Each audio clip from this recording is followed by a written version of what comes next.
So there's many women getting diagnosed with ADHD since adult women, since the pandemic, since COVID, and there's a lot of reasons for that.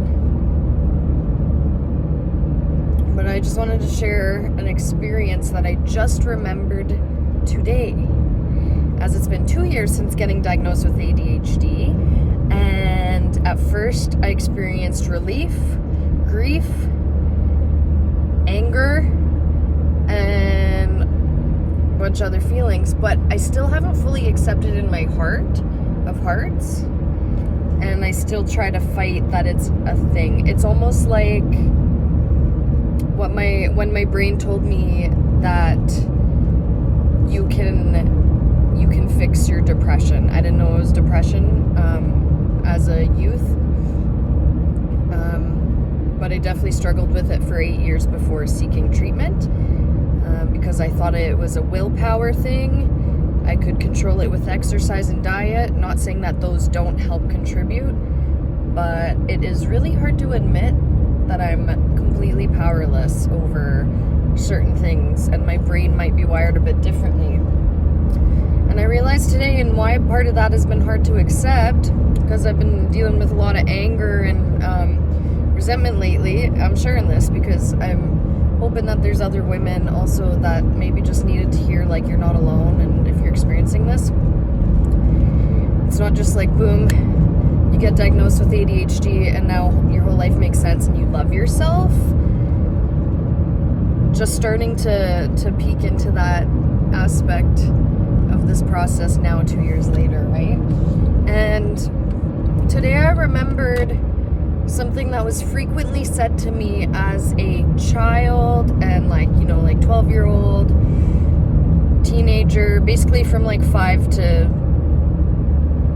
20 in my 20s, like until I moved away or whatever. But I frequently remember my parents saying, to no fault of them, if you could just try harder, if you really cared, if you cared about your stuff, you wouldn't ruin it all the time. Because I'm naturally super slobby and super messy and clumsy. Now I know that's a part of ADHD, and I'm like learning about it and like, oh, that's why. But I've internalized that, thinking I'm a morally bad person. Like I'm a defective human being who's not trying hard enough, not doing good enough, always seeking perfectionism, always seeking external validation, because all that outside noise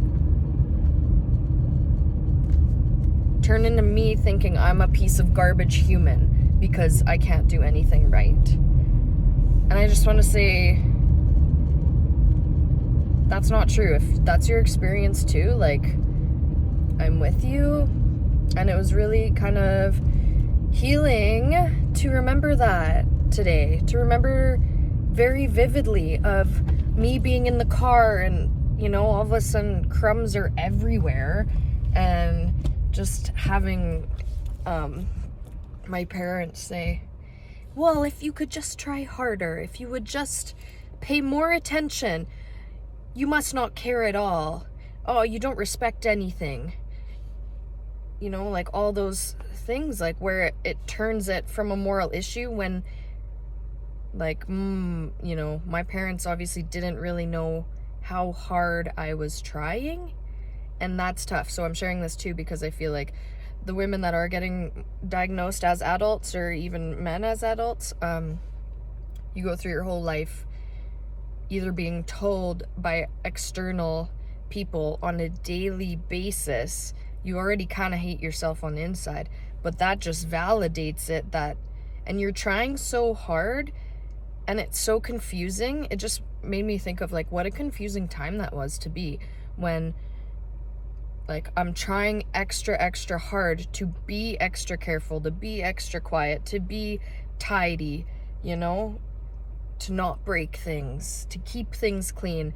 And it results in just more chaos and more chaos and more chaos. So it's really hard when you're putting in 110% effort, but you feel like you're getting negative results, and as a result, people around you, especially when you're undiagnosed, untreated. ADHD, the lack of education about it back then too, which is only like 10-20 years ago, especially in girls and women. Yeah, it's just really crazy to think about, and I'm kind of pumped about this movement of how the millennials and other generations younger than us are open to being free to be themselves, and yeah, just letting the wildness be okay and learning how to work with that, because we are all unique. Ayurveda accepts this and has always accepted this with like I'm not an expert, but it's like Vata, Kapha, and Pitta, and every single person has more of one than the others, or more of two than the other one, and it explains like how everyone's different. But in Western society here in like Canada and US, it's not really like that. So it's kind of cool. We get to start embracing and then sharing this so that we can all share this messy journey with each other, because it makes it way more fun, and life should be a little bit fun amidst the chaos. Yeah, thanks.